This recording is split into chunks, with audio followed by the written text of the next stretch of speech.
لیکن ظاہر ہے کہ اسے سمجھنا اور اس کا جواب دینا یہ آپ کی ذمہ داری ہے.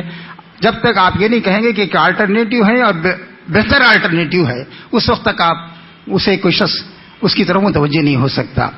اس میں اس بات کی ضرورت بھی ہے کہ بعض اوقات اگر آپ کی اسلامی بنیادیں مضبوط نہیں ہیں تو مغربی فکر سے آپ متاثر ہو جائیں گے، شعوری یا غیر شعوری طور پر.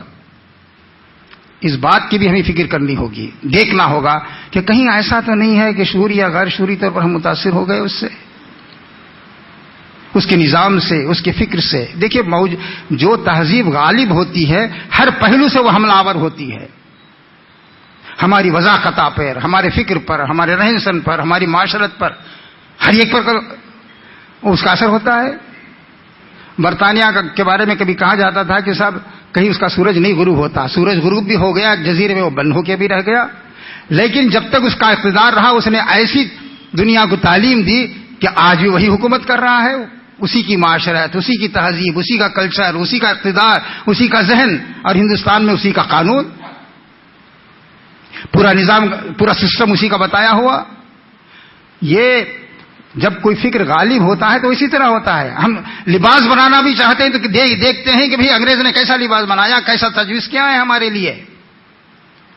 ہم اپنی وضاحت بھی ٹھیک کرنا چاہتے ہیں تو دیکھتے ہیں کہ بھئی یورپ نے کون سا طریقہ بتایا ہے ہمیں. یہ سوال نہیں کرتے آپ، وہ تو ہر دکان پہ لکھا ہوا ہے، ہر بازار میں لکھا ہوا ہے اور ہمارے دل میں اترا ہوا ہے. تو اس لیے یہ بہت گہرائی سے جائزہ لینے کی ضرورت ہے کہ اگر ہم کسی چیز کو سمجھیں گے صاحب ہاں ایسا مغربی فکر پر ہم تنقید کر رہے ہیں، تو اگر اسلامی بنیادیں آپ کی مضبوط نہیں ہیں تو آہستہ آہستہ اس کا بھی امکان ہے کہ اس فکر کے اثرات بھی آپ پر مرتب ہوں. اس کا بہت سا تجربہ ہوا ہے، بہت سے لوگوں نے تنقیدیں کی لیکن عملاً وہ اس سے مرغوب بھی رہے. تو اس لیے ایک بات اس کی ضرورت ہے کہ مغربی فکر کو بھی سمجھیے، اس کے ساتھ ساتھ اسلام کی جو تعلیمات ہیں اس کے اصل سورسز سے جاننے کی کوشش کیجیے، تبھی اس کا اعتبار قائم ہوگا دنیا میں. اور لوگ کہیں گے کہ صاحب اس شخص کو اسلام پر بولنے کا حق ہے اور اسلام کو اسے پیش کر سکتا ہے، اسے پیش کرنا چاہیے. اسی کے ساتھ ایک بات آپ یہ دیکھ رہے ہیں کہ اس وقت دنیا میں بڑی تبدیلیاں آ رہی ہیں اور مغرب میں بھی تبدیلیاں آ رہی ہیں، سوچنے سمجھنے والے پریشان بھی ہیں، اور خاص طور پر عرب ممالک میں جو تبدیلیاں آئی ہیں، ظاہر ہے اس کے بارے میں اتنی بات تو ہم جانتے ہیں کہ ان ممالک میں جو ظلم زیادتی تھی یا استحصال تھا یا وسائل، ملک کے وسائل کو جس طرح کچھ افراد استعمال کر رہے تھے، ایکسپلائٹ کر رہے تھے، یہ محرک بنا اور تبدیلیاں آئیں. اس میں اسلامی تحریکات کو بھی کام کرنے کا موقع ملا. ٹیونس میں بہرحال وہاں اقتدار میں آ گئی اسلامی پارٹی. مصر میں بھی توقع ہے کہ اخوان خاصی اکثریت کے ساتھ آئیں گے اور دوسری پارٹیوں کے ساتھ مل کر شاید کوئی شکل اختیار کر سکیں گے وہ اقتدار کی. اور دوسرے اور ممالک جو ہیں، لیبیا وغیرہ کے بارے میں ابھی کچھ کہا نہیں جا سکتا کہ کیا شکل وہاں بنے گی. وہاں کوئی ایسی اسلامی تحریک مضبوط نظر نہیں آتی. شام کی صورتحال بھی بہت زیادہ واضح نہیں ہے. یمن کا معاملہ بھی اتنا واضح نہیں ہے کہ وہاں کوئی مضبوط تحریک اسلام کی کام کر رہی ہو. بہرحال فی الجملہ یہ ہے کہ ظلم زیادتی جو کچھ ہے اس کے خلاف ایک ریئیکشن ہے اور جمہوریت کی طرف رجحان ہے. جس طرح ایران میں ظلم کے خلاف لوگ کھڑے ہوئے اور خمینی صاحب نے ان کو راستہ دکھایا تو لوگ ان کے ساتھ ہو گئے. تو یہ موقع ہے کہ ہماری اسلامی تحریکیں اس سلسلے میں آگے بڑھ رہی ہیں اور وہ جتنا آگے بڑھیں گے ہمارے لیے خوشی کی بات ہوگی اور نمونے کا کام دیں گی ہمارے لیے. لیکن اس کا بھی جائزہ ہمیں بہت سنجیدگی سے لینا چاہیے کہ کہاں وہ حالات کے دباؤ میں ہیں اور کہاں وہ اسلام کو پوری قوت کے ساتھ پیش کر رہے ہیں. اور اقتدار میں آنے کے بعد وہ اسلام کے کتنے حصے کو نافذ کر سکیں گے. کیا کل اسلام کو لا سکیں گے یا اس کے کسی حصے کو لا سکیں گے یا اس میں کچھ ترمیم کر سکیں گے. اس لیے کہ مصر میں ابھی بھی وہ احتیاط سے چل رہے ہیں، اس لیے کہ فوج کا اثر ابھی باقی ہے، بہت احتیاط کے ساتھ اقدامات کر رہے ہیں. بہرحال یہ سب چیزیں ایسی ہیں کہ اس پر بھی بہت تفصیل سے غور کرنی چاہیے. اب مغرب کو یہ فکر لاحق ہوئی ہے کہ صاحب یہ جو اسلام کے نام سے تحریکیں چل رہی ہیں ان سے ہماری روابط ہونا چاہیے، ان کو ہم سے قریب کرنا چاہیے. اس میں کیا کیا وہ اقدامات کریں گے، کیا کیا تدبیریں کریں گے آپ جانتے ہیں. جو طالبان سے مستقل جنگ میں تھے، امریکہ کی جنگ مستقل طالبان سے تھی، اور یہی سمجھا جا رہا تھا کہ صاحب جو کچھ ہنگامے ہو رہے ہیں اس کے پیچھے طالبان کی قوت کام کر رہی ہے. لیکن اب آپ دیکھ رہے ہیں طالبان سے وہ بات کر رہا ہے. اور قطر جہاں امریکہ کا پورا ہولڈ ہے، اس کے اڈے ہیں، اور پورے قطر کے نظام کو امریکہ چلا رہا ہے، وہاں اس کے لحاظ سے ایک طرح کا طالبان کا مرکز قائم ہو رہا ہے. قطر تو یوں سمجھے کہ امریکہ چلا رہا ہے، امریکہ کے کنٹرول میں ہے. تو اب وہاں طالبان کہہ رہے ہیں ہاں صاحب ہم اپنا آفس کھول رہے ہیں. کیوں کھول رہے ہیں؟ اس لیے کہ وہاں امریکہ موجود ہے اور امریکہ اس سے بات کرنا چاہتا ہے.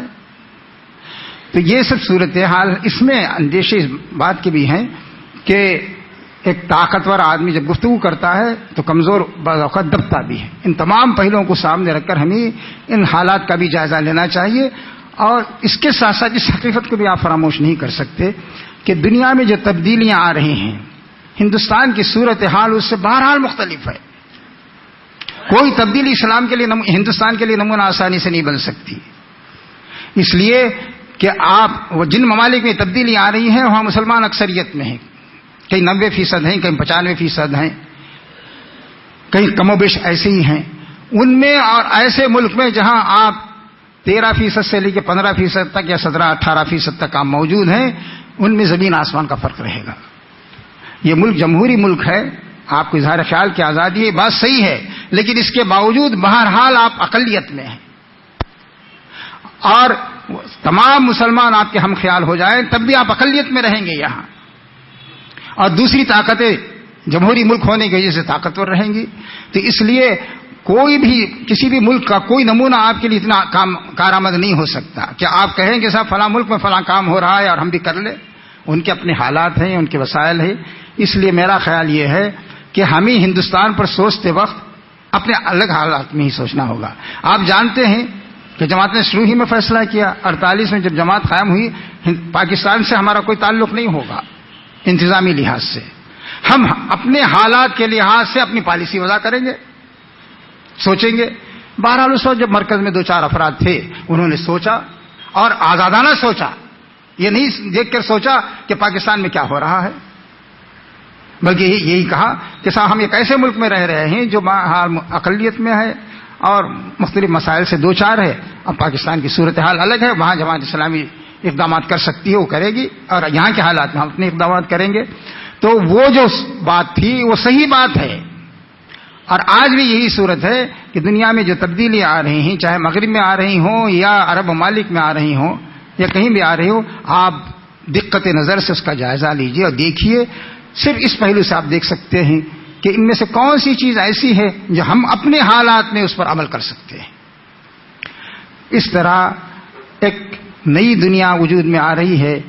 اور واقعہ یہ ہے کہ یہ احساس جو ابھر رہا ہے بار بار کہ ہمیں یعنی موجودہ حالات میں گویا اسلام کی طرف جو رجحان بڑھ رہا ہے، اس سے ہمیں فائدہ اٹھانا چاہیے.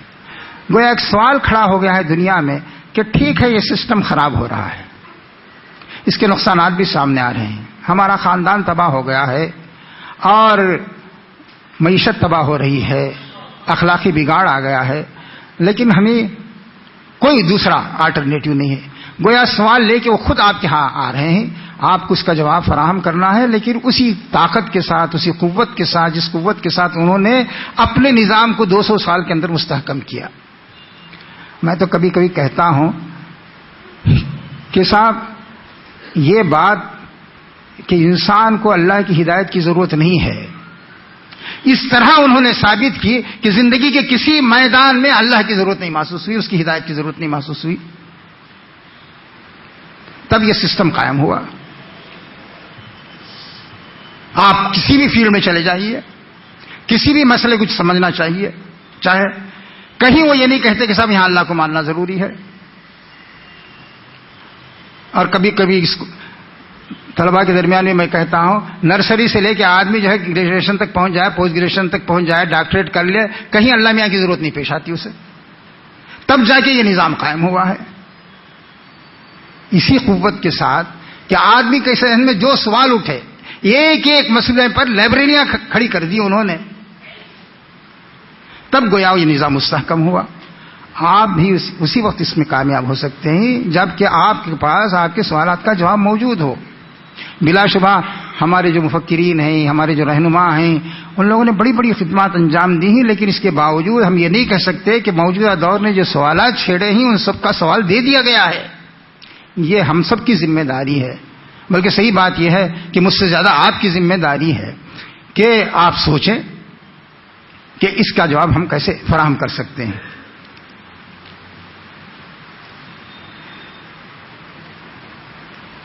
ایک بات یہ ہے، یہ بات بھی آپ کے سامنے آئی ہے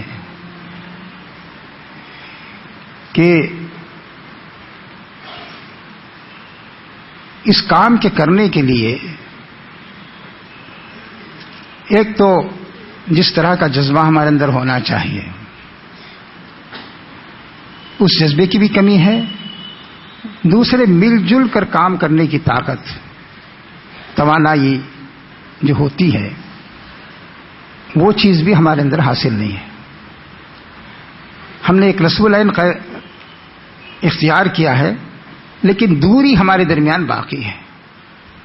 میں یہ نہیں کہتا کہ ہر جگہ ایسا ہے، لیکن صاف محسوس ہوتا ہے کہ نصب العین کے ماننے والوں کے درمیان جو قربت ہونی چاہیے، جو تعلق ہونا چاہیے، وہ کیفیت ہمارے اندر نہیں ہے.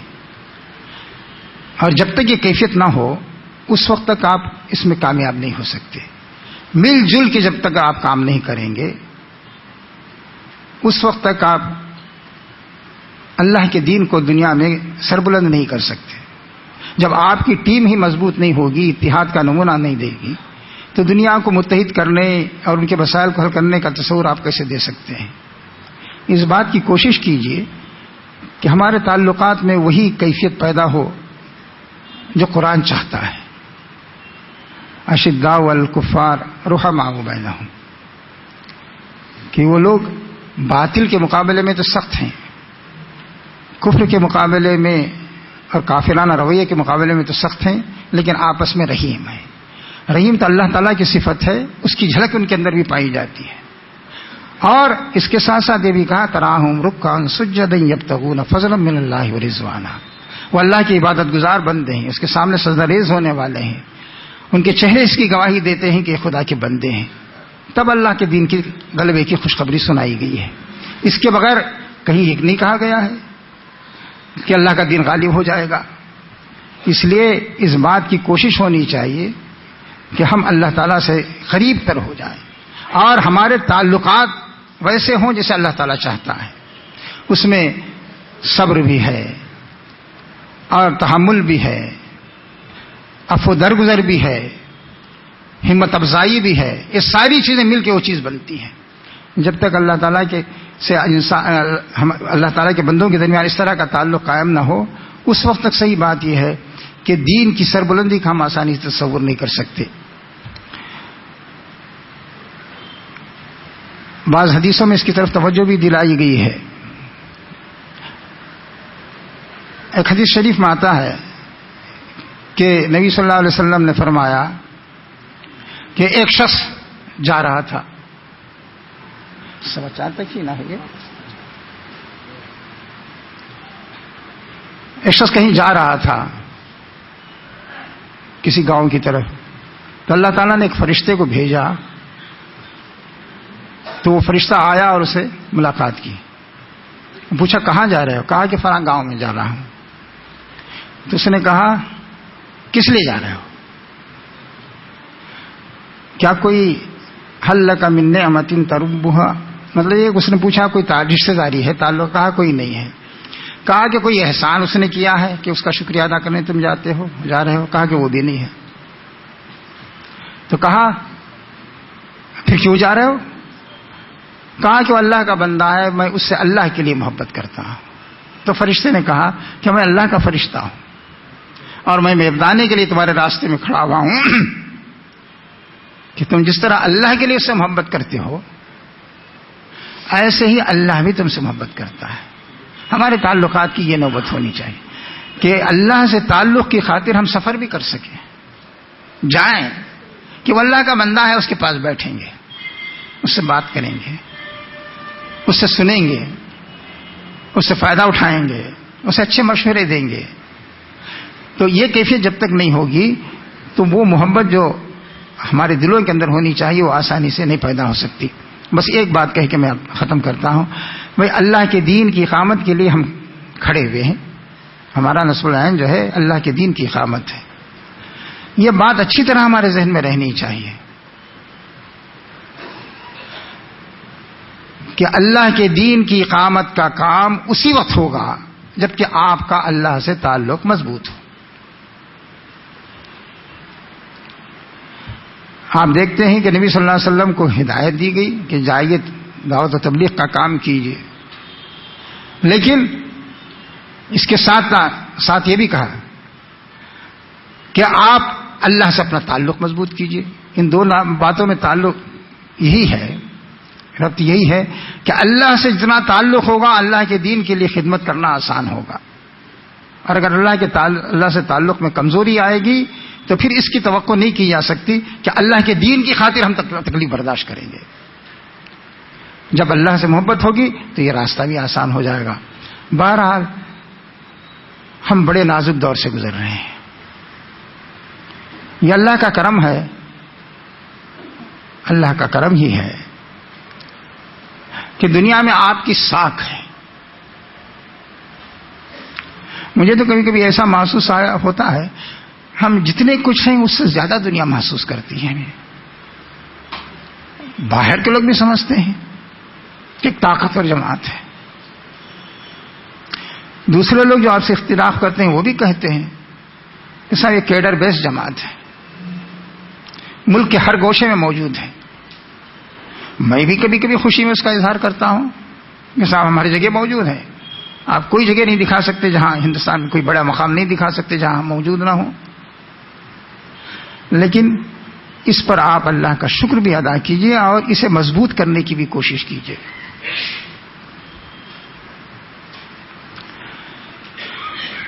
مختلف تنظیمیں جو کام کر رہے ہیں, زیادہ زمانہ نہیں گزرا, آپ 40-50 سال کے دوران کا دیکھ لیجیے, سب پھوٹ کا شکار ہو گئی, ان کا وقار ختم ہو گیا اور اپنے تمام تر وسائل کے باوجود وہ اپنے وقار کو بحال نہیں کر سکے. لیکن خدا نہ خواستہ, 1000 بار خدا نہ خواستہ آپ کی وحدت پارا پارا ہو جائے,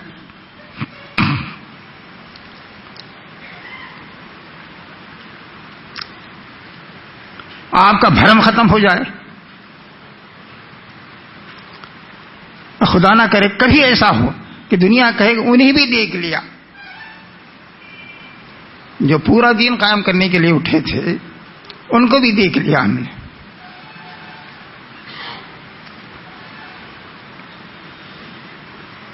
جی چاہتا ہے کہا جائے ایسا برا وقت نہ آنے پائے ہم پر, اور اللہ تعالیٰ ہمیں اس حالت سے بچائے. آپ الگ تھوڑے ہی ہیں, اس لیے یہ سوچئے کہ آپ ایک بڑی تنظیم کا بڑی کوششوں کے بعد اور ہمارے بزرگوں کی قربانیوں کے بعد, کتنی قربانیاں انہوں نے دی نئے لوگ شاید اندازہ نہیں کر سکتے اس کا. ہم جیسے بڈھے لوگ جو ساتھ رہے ان کے کچھ تھوڑا بہت جانتے ہیں. تب آپ اس مقام پر پہنچے. اللہ تعالیٰ سے دعا ہے کہ ہم نہ صرف اس مقام پر رہیں, اس سے بلندتر مقام پر پہنچیں, اور دنیا جو ہم سے توقع کر رہی ہے, مغربی ممالک بھی یہ سمجھ رہے ہیں کہ اسلام کا کام ہندوستان میں ہو رہا ہے, اسے دیکھیں گے ہم. اس لیے کیا ہم بھی اقلیت میں ہیں, گو کہ برائے نام اقلیت میں ہیں وہ, لیکن بہت چھوٹی اقلیت میں ہیں, لیکن یہ نمونہ بنے گا. اور اگر معلوم ہو کہ صاحب نہیں وہ نمونہ نہیں بن سکے تو ان کو بھی صدمہ ہوگا. اللہ تعالیٰ سے دعا ہے کہ ہماری کمزوریوں کو دور فرمائے اور ہمیں اپنے دین پر ثابت قدم رکھے، اور ہمارے جو بھی فیصلے ہوں حق کے مطابق، دین کے مطابق، شریعت کے مطابق ہوں، اور ہمیں جو فیصلے ہوں اس پر استقامت کے ساتھ عمل کرنے کی توفیق بھی عطا فرمائے۔ ربنا آتنا فی الدنیا حسنہ وفی الآخرۃ حسنہ وقنا عذاب النار۔ ربنا ظلمنا انفسنا وان لم تغفر لنا وترحمنا لنكونن من الخاسرین۔ ربنا لا تزغ قلوبنا بعد إذ هديتنا وهب لنا من لدنك رحمة إنك أنت الوهاب۔ ربنا آتنا من لدنك رحمة وهيئ لنا من أمرنا رشدا۔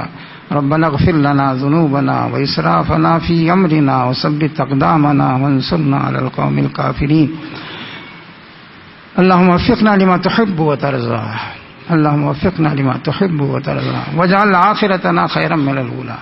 اللهم إنا نعوذ بك من جهد البلاء ودرك الشقاء وسوء القضاء وشماتة الأعداء۔ اللهم حسن عاقبتنا في الأمور كلها وأجرنا من خزي الدنيا وعذاب الآخرة۔ ربنا اغفر لنا ولإخواننا الذين سبقونا بالإيمان ولا تجعل في قلوبنا غلا للذين آمنوا ربنا إنك رؤوف رحيم۔